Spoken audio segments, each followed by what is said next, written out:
السلام علیکم نحمدہ و نصلی علی رسولہ الکریم اما بعد۔ میری عزیز ماں اور بہنوں، رشتہ اکیڈمی میں آپ سب کو خوش آمدید۔ آج ہم نرمی کی فضیلت کے بارے میں جانتے ہیں۔ قال رسول اللہ صلی اللہ علیہ وسلم ان اللہ رفیق یحب الرفق فی الامر کلہ۔ نبی کریم صلی اللہ علیہ وسلم نے ارشاد فرمایا، بے شک اللہ تعالیٰ نرمی کرنے والے ہیں اور نرمی کو ہی پسند فرماتے ہیں ہر معاملے میں۔ ایک دوسری روایت میں آتا ہے، ان الرفق لا یکون فی شیء الا شأنا۔ نرمی جس چیز میں بھی پائی جائے گی اس کو مزین کر دے گی۔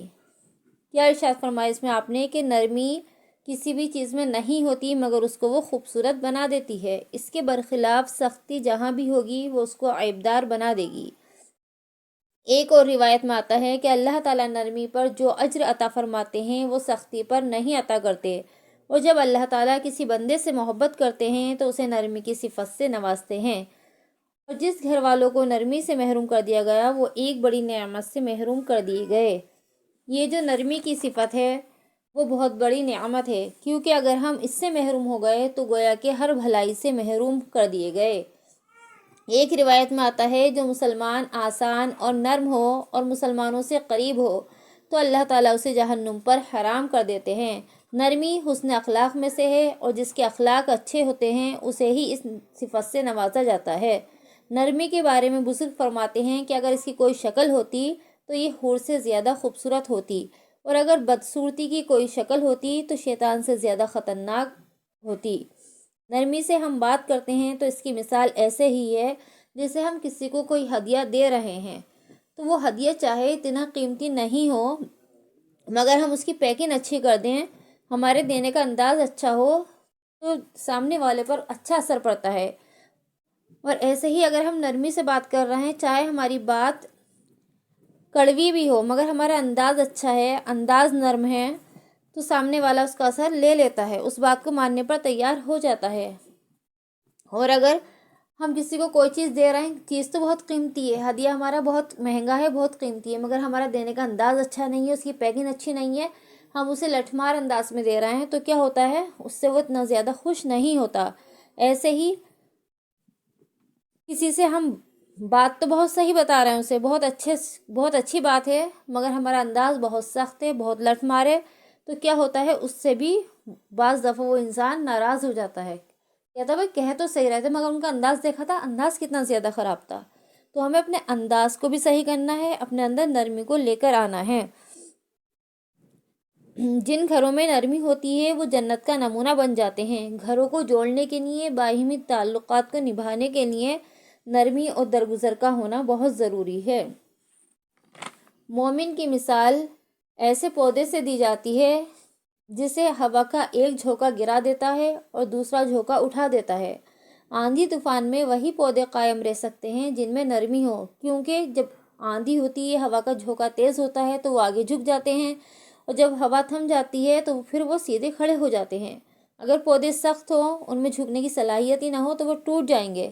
اسی طرح جو لوگ نرم ہیں، جب بد اخلاقی، بد مزاجی کا سامنا کرنا پڑتا ہے تو سہ لیتے ہیں، اور جب وہ طوفانی دور ختم ہوتا ہے تو وہ اپنی حالت پر آ جاتے ہیں۔ ہر گھر میں اختلافات ہوتے ہیں، نرمی گرمی ہوتی ہے، ذرا سی برداشت کر لیں۔ اکڑ جو ہے، یہ اکڑ مومن کی شان نہیں ہے، اکڑ ایمان کے منافی ہے۔ اکڑ توڑ دیتی ہے، انسان میں سختی ہو تو اسے حالات توڑ دیتے ہیں، اس کی مشکلیں اور زیادہ بڑھ جاتی ہیں۔ ہمیں اپنے اندر لچک لے کر آنی ہے، حالات کے مطابق تبدیلی کرنی ہے۔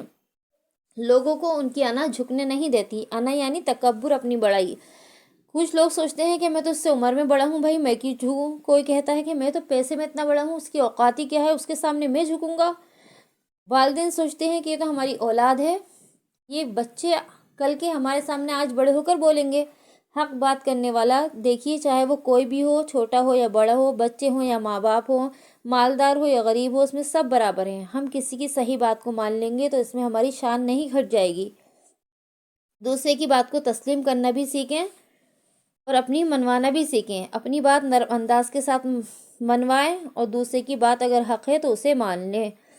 یہ انا ہمارے اندر کی جب ہی ختم ہو سکتی ہے جب ہم اللہ کی بڑائی کا تصور اپنے دلوں میں لے کر آئیں اور سوچیں کہ ہم ہے کیا، ہماری اوقات کیا ہے، ہم تو خود ہر لمحہ اللہ کے محتاج ہیں، اللہ کے ادنا سے بندے ہیں۔ اینٹ کا جواب اینٹ سے دینے سے حالات اور زیادہ خراب ہو جاتے ہیں، خاص کر وہاں جنہیں علم کی کوئی سمجھ ہی نہ ہو، جن کے پاس دین کا کوئی علم ہی نہیں ہو۔ وہاں انسان خود کو فرعون سمجھنے لگتا ہے، سمجھتا ہے سب کچھ میں ہوں، ساری طاقتیں میرے پاس ہیں۔ تو ایسی جگہ پر ہم کیا کریں؟ اینٹ کا جواب اینٹ سے نہیں دیں، بلکہ نرمی سے درگزر سے کام لیں۔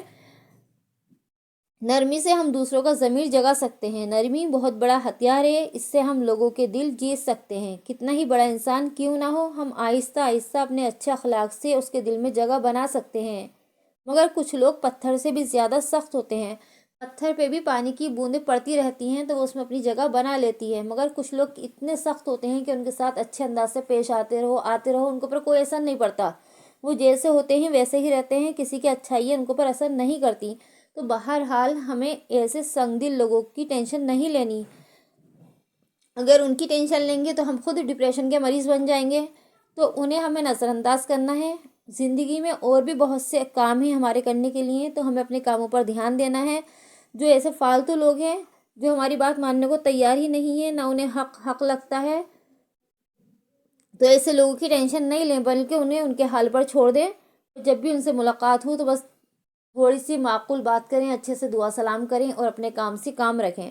ایسے ہی لوگوں کے بارے میں اللہ تعالیٰ فرماتے ہیں وَعِبَادُ الرَّحْمَنِ الَّذِينَ يَمْشُونَ عَلَى الْأَرْضِ هَوْنًا وَإِذَا خَاطَبَهُمُ الْجَاهِلُونَ قَالُوا سَلَامًا، کہ رحمان کے مقرب بندے وہ ہیں جو زمین پر عاجزی سے چلتے ہیں اور جب وہ جاہلوں سے ملتے ہیں تو انہیں سلام کہتے ہیں۔